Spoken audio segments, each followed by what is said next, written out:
Meta reporting record sales amid its year of efficiency, and its Threads social media app, a top rival to Elon Musk's X, appears to be on the rise. CEO Mark Zuckerberg saying Threads has almost 100 million monthly active users, and he's optimistic the app could reach 1 billion in a few years. But how does it stack up against the current social media landscape? Here to discuss this and more is Carnegie Mellon University professor Ari Lightman. Ari, good to have you on the show here. So break this down for us, because we know there was a lot of fuss coming in when Threads first launched as a rival here to Twitter. What's the reality here in terms of how the sort of usage that we see globally versus the amount of fanfare that we really saw from Threads at the beginning? Yeah, well, initially when Threads came out, we saw it being one of the most downloaded apps in history, according to sources. But what happened was people were a little confounded associated with utilization. How do I utilize this opposed to other microblogging platforms like Twitter or X, Spill, Posts, a variety of other ones that they might be utilizing. But now it's seen an upsurgence associated with both users and utilization. I think it might be due to some of the chaos that we see within the social media landscape around everything from misinformation to just features and functionalities available on the platform associated with use. And Meta's been fantastic about providing some of those features, some of those functions that users want. So we've seen uptick associated with utilization, people sort of rediscovering the app in terms of its usage and value.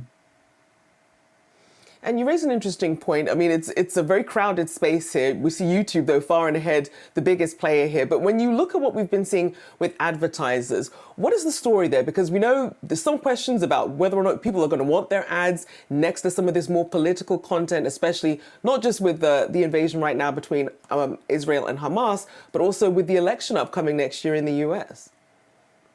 Yeah, it's a really good point. I mean, listen, the digital advertising space is huge. It's a $500 billion industry. And part of that, a real big percentage of that is really looking at social advertising or hyper-targeted advertising. And, Meta, as well as other social platforms, utilizing advertising as a mainstay of their revenue base. And they have quite a bit of data that they utilize. So when you have the largest platform out there in terms of usage, in terms of users, that's where advertisers are going to go. And it seems to be one of the less chaotic ones in the space right now.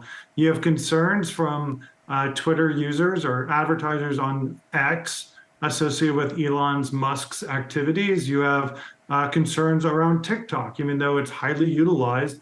There's concerns associated with bans around the platform. So as those things get sorted out, Meta looks like a fairly safe bet for advertisers right now. And as you compare the ecosystem, especially, you have mobile, you have Meta, which is obviously its own ecosystem. Where are you seeing the ad dollars primarily going here? And how strategic are advertisers being right now on social media? I think they're of the mind that it provides tremendous value for them, but a little bit of concerns associated with the risks. The idea of being able to target specific audiences is incredibly valuable, and especially in this day and age where information, personal information, privacy information is less likely to be available.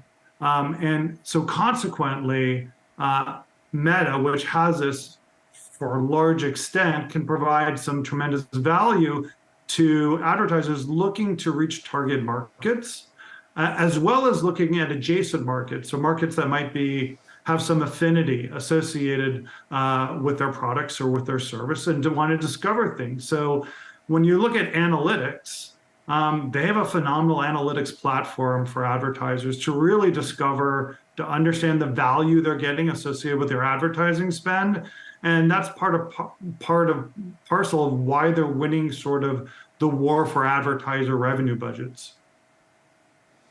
And when you think of the future, we know that X wants to become an everything app. Is that going to be the future of some of these social media companies? And is there a concern about cannibalizing some of their existing offerings, as well as the ad dollars as well? Absolutely. I mean, everybody looks to what happened in China with WeChat, right? Which is the Uber app, where you can do a variety of different functions, a variety of different features, and consequently just spending more time. And also, if you look at the revenue base, it's diversified across a variety of different features and platforms and those sorts of things. So that's what folks are going to move towards.